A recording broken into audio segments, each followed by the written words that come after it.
heard about chief operating officers. You may have heard about chief marketing officers, chief financial officers, and even chief executive officers. But have you heard about chief celebration officers? This evening, my guest is one such man. He's a celebrated author and also an employee engagement expert, Scott Friedman. A very good evening and welcome to Newsfirst in Focus. Very nice to be here. Thank you. Starting off, chief celebration officer. What does it really mean? Well, the word celebration reminds you that there should be celebration in business.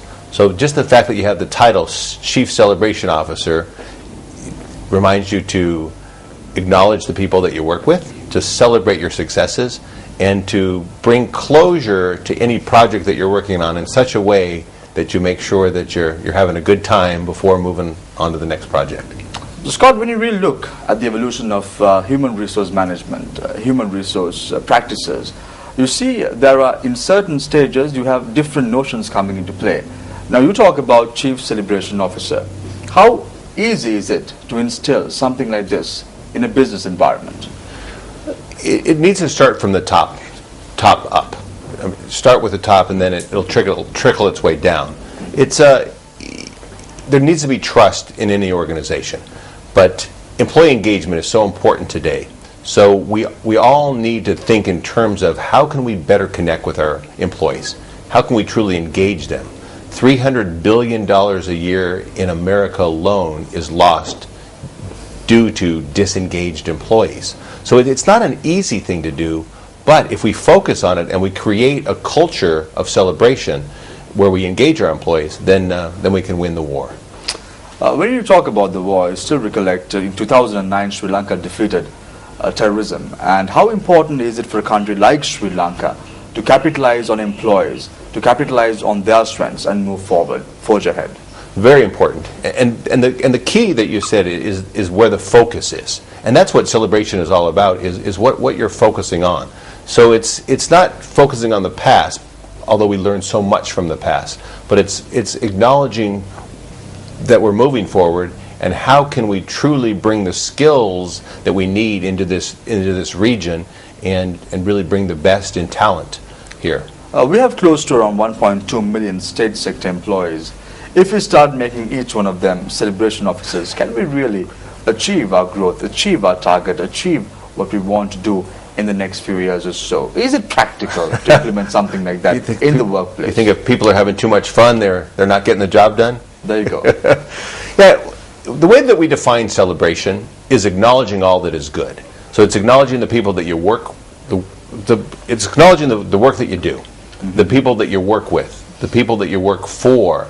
When your to-do list becomes your to-done list, it's the little and the big milestones along the way. So it's more of a mindset than it is woohoo, a big party at the end of every completion of some sort. So you don't need everybody to be a celebration officer, but you do need to instill the celebration mentality in everybody. The culture is important. Is that what you're trying to say? Right. The culture is the key. Because if you have the right culture that supports and honors the people that you work for, and the employees truly know that you care and you're coming from a genuine, sincere place, then good things happen. Productivity rises, team performance rises, less absenteeism. You'll see more innovation and creativity in the workplace. And it's just by letting them know that you care and then creating that environment to where they can thrive. When you take a look at Sri Lanka, majority of the people here are really, really hardworking, but it's very difficult to get the best out from them. Scott Friedman, you have been in the industry for a very, very long time. How do you intend to do that? Take the best from each individual and make them perform to their optimum level? It starts with a buy-in of what your vision is. So if employees feel that they're part of the vision, especially if you look at the millennials today, in 2025 they will represent 75% of the workforce. And what they want, the way to motivate them so that they truly are engaged in that in your culture, in your organization, is they need meaningful work.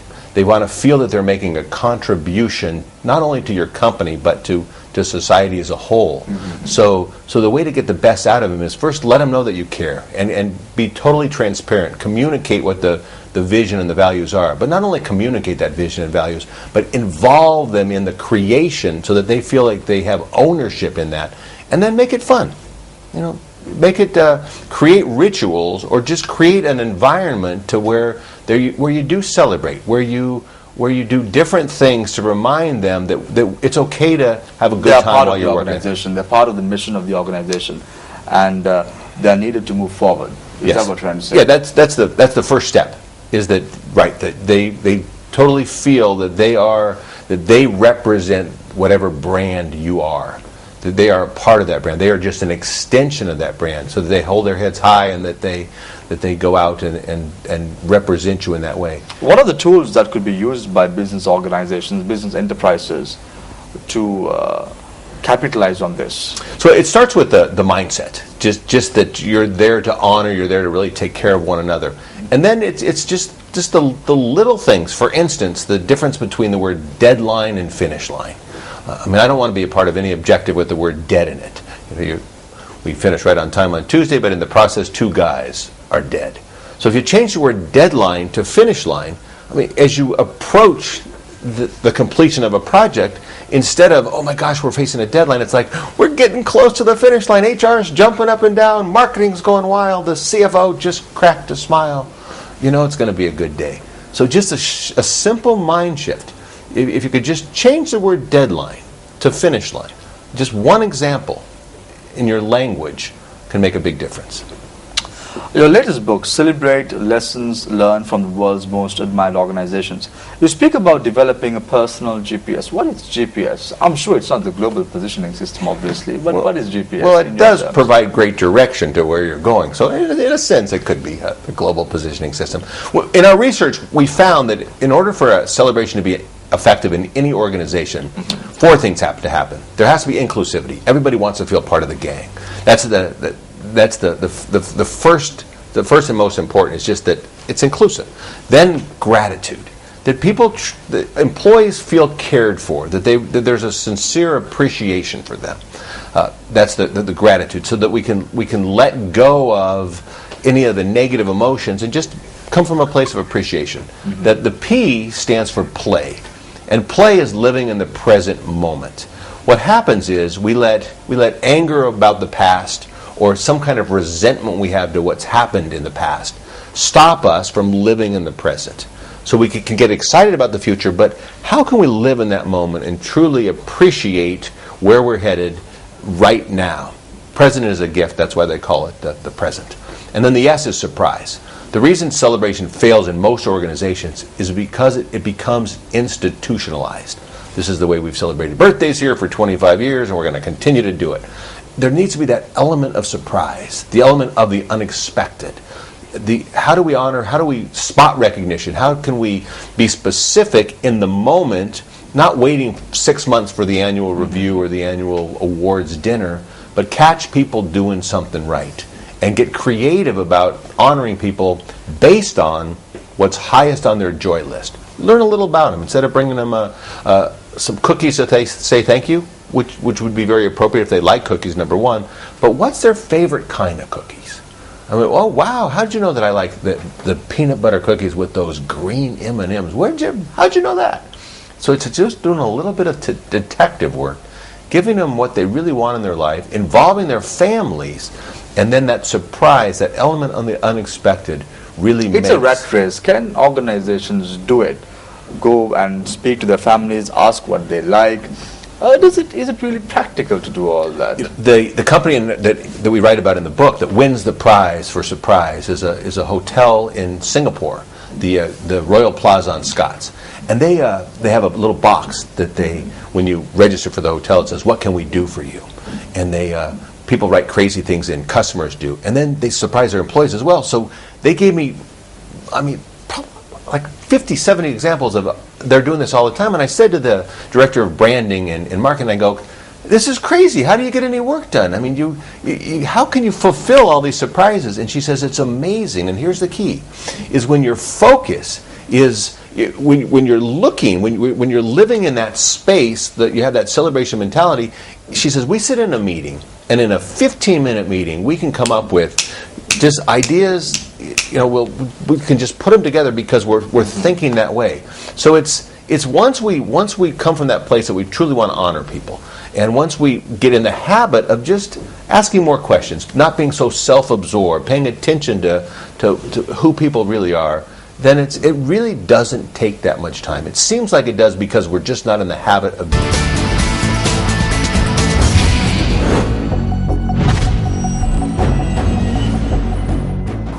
You speak about the power of gratitude. The power of gratitude, you have to recognize individuals, you have to be able to give them what they want. That's what you're saying. All this are inclined towards that.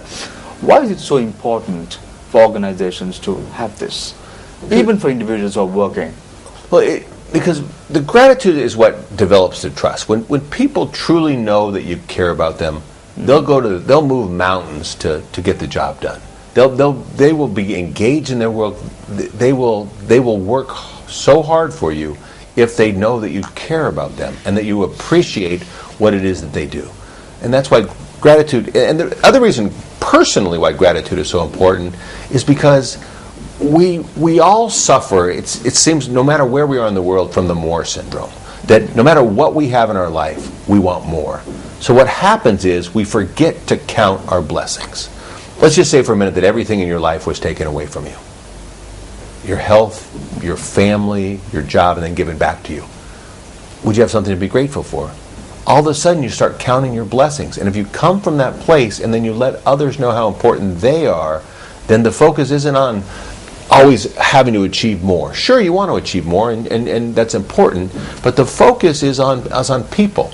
And in any organization, your best, especially in this very global community that we live in today, where the war on talent is greater than it's ever been, because all regions are looking for the best talent. The most important resource is people. And gratitude shows that you take care of your people, and that will lead to so many good things. What does gratitude to people mean? Is it rewarding them financially, or is it motivation? Well, it leads to motivation. I mean, that's the benefit from expressing your gratitude.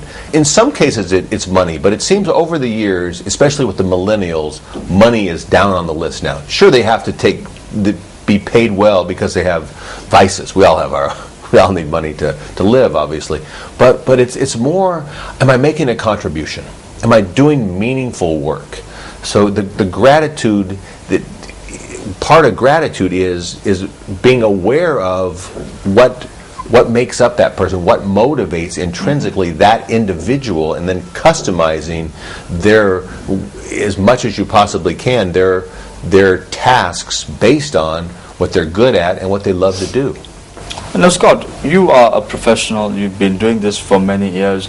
You just came from Dubai. Can you apply these theories that are adopted in the US extensively to a country like Sri Lanka? Yeah, it's interesting. Coming from the HR Summit in Dubai and having some of the thought leaders from around the world that were at this conference, that the regions, the issues are the same. Millennials are the same anywhere in the world. Where America, we've been used to some of these crazy ideas of humor in the workplace and some of these rituals that you may not have seen in this part of the world.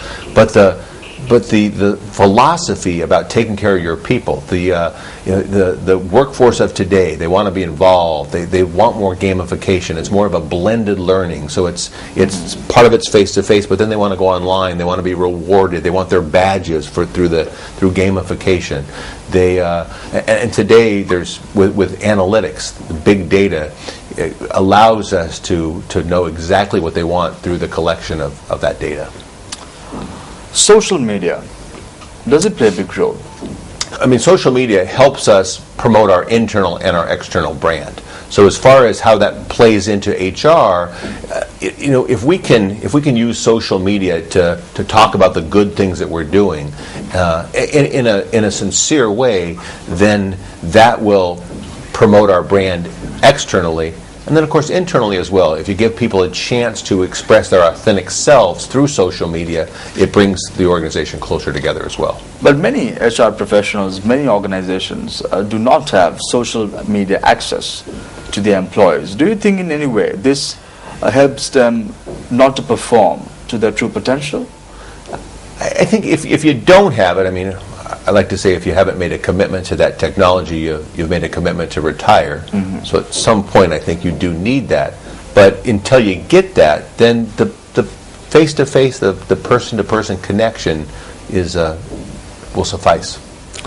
Employees' engagement with the company, with the organization, with the employer, how important is it? Well, as I mentioned, the loss in productivity. I mean, they say worldwide less than 30% of employees are engaged. And what that costs you in lost productivity, you look at what negativity costs you in the workplace, especially with social media. It's so easy just to doze off from your work and go right to social media, go to Facebook, for instance, and you could spend your day on Facebook. So if you're not providing meaningful opportunities to make a contribution to that organization, it'll cost you severely in productivity. So engagement is, and that's why it has become Let's say such a there's one worldwide person issue. like you, Scott, who wants to make a change. Can one person make a change in a company? Yeah, it starts with, as we'll be talking about it at the seminar. It starts with having the celebration mentality yourself. So once you have it, then you can infiltrate the organization. But little by little, hopefully, you will be able to do that if the C-suite doesn't have that mentality. But it's important for everybody to buy into it, because after a while, if you're the lone singer of celebration, then it not only will become tiring for you, but if they don't accept it, then you're better off singing somewhere else. In your book, Happily Ever After, you talk about how to add humor to any speaking opportunity. What are the keys in making this work as a speaker? Given the fact that I speak all over the world, people say, well, geez, how does humor translate into other languages or other cultures? And the storytelling transcends cultures. So it's how do you tell a story so that in that story people see their lives? There are three keys to making humor work, or three keys to making a speech work, or that any leader in an organization should have: authenticity, vulnerability, and humility.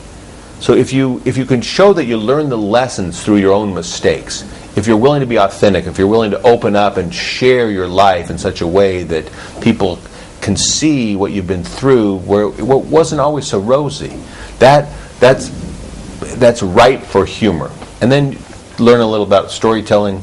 We talk about how to play the less is more game, half the words, because what happens in storytelling is people spend way too much time telling their story, and if they can cut that story in half and make sure that the story leads to the crescendo, the payoff, but it's creating conflict in their story, talking about that conflict, but then building it up in such a way that you deliver that the punchline or the payoff of the story. Scott, there are many leadership gurus in the world. You see Professor Dave Ulrich, you speak about Robin Sharma, and then you are there as well in the limelight. Why are you different from the others? What difference do you bring to the table? Well, I think my difference is what I talk about. I mean, you don't hear too much about celebration. In fact, I don't think there's anybody talking about celebration in the workplace and how it impacts the connection between management and employees, or the employee engagement. I think the fact that what I talk about and what I study is different. I've picked my unique niche, and it really does make a difference in employee engagement, and then which leads to the productivity and the performance. Are all these practical to be implemented in a workplace?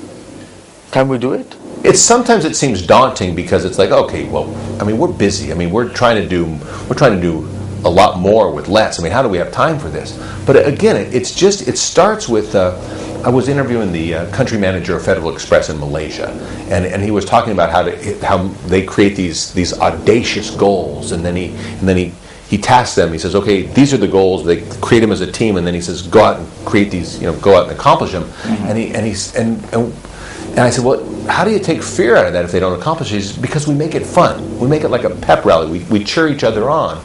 So if you're an excited team headed down to the goal line, it may be a big task to get that ball in the end zone or whatever metaphor you want to use, how you're going to score. But the point is that the focus is on winning. The focus is on working together as a team.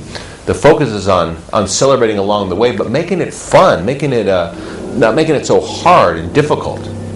But look at those goals through team eyes and know what the vision is, and then making sure that you're acknowledging the victories along the way. So yes, you can do it. During your last couple of years, you've been able to speak to many organizations in many countries and even spoken at HR summits. We just spoke about the Dubai summit that you spoke of. Cultures, business organizations, and then you have the countries. Does your theory always apply? Can we do it? Can we adopt something like celebration in any organizational culture? Yeah, I mean, it starts with the acceptance of the principles. I mean, in many parts of the world, they say, "Hey, you're lucky you have a job here. What do you mean we need to celebrate you? I mean, we don't do that around here." And if they have that attitude, then good chance it's not going to work, right? Because there has to be a sincerity. There has to be a genuine appreciation for the people and what you're trying to do. If you don't have that, it won't work. So the first thing you need is the buy-in of the organizations, saying, "Do we want it to be fun? Are we here to have fun?" And if the answer is no, then it's not going to work. Right? But can you have fun, and can you be more productive, more creative, more innovative while having fun? You bet. Studies prove that that's the case. So it can work in any organization, especially as you look at the global community that we operate in today, that doesn't matter where you are in the world, there's a lot of global companies that are in your marketplace.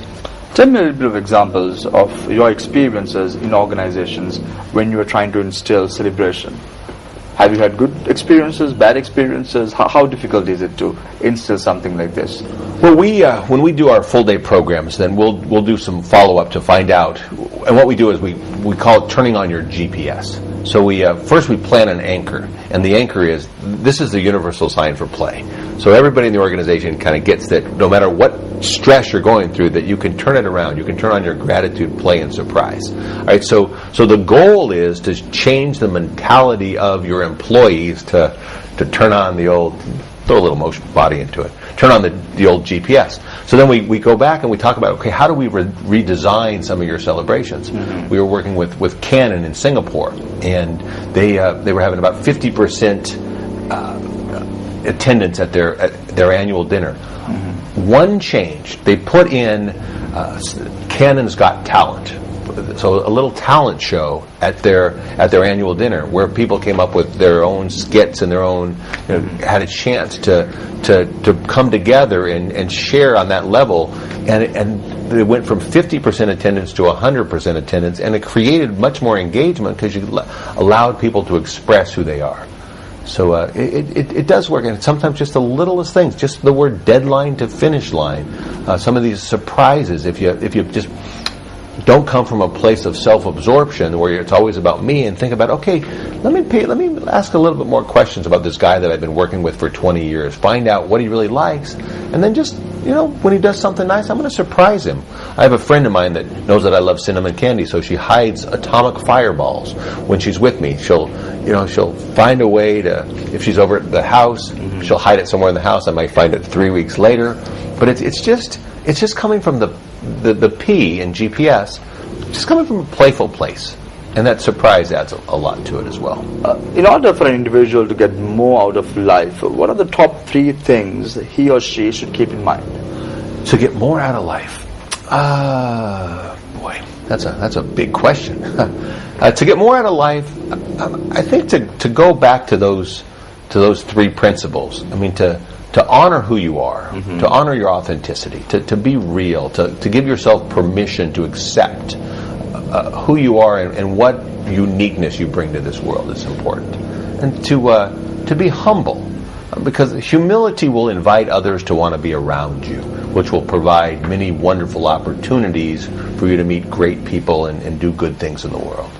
And then the vulnerability, just to be willing to take the risks, to be willing to challenge yourself, to feel the fear and know that it's okay to fail, but the fact that you've taken the chance. One of the, if I may digress for 1 second, because it does apply to that vulnerability, we talk about how to celebrate mistakes or celebrate failure in the book. And that's one place where so many companies fail, is you get in so much trouble if you fail. And today, to be innovative and to really be a leader in your sector, you have to innovate and you have to take those risks. You have to take intelligent risks. So how do you get your employees to take those intelligent risks? It's rewarding failure when things don't work. There's a company in the States that the sales manager puts a $50 bill on the table. She'll talk about a mistake that she made at every sales meeting, the lesson that she learned. Then every sales agent will go around, talk about a mistake that they made, the lesson that they learned. Whoever made the biggest mistake, learned the greatest lesson, they will be rewarded the $50. You win 3 weeks in a row, you're fired. No, just kidding. But the point being is, it's to allow yourself to risk, allow yourself to be vulnerable. Yeah. My final question is, Scott, you will be addressing a group of Sri Lankans on the 28th of this month, a few days from now. What can they expect? Well, they can expect any program on celebration needs to be a celebration. So if you're coming, you're going to celebrate. So it's going to be fun, because I want the program to be a microcosm of what you're going to experience in your workplace.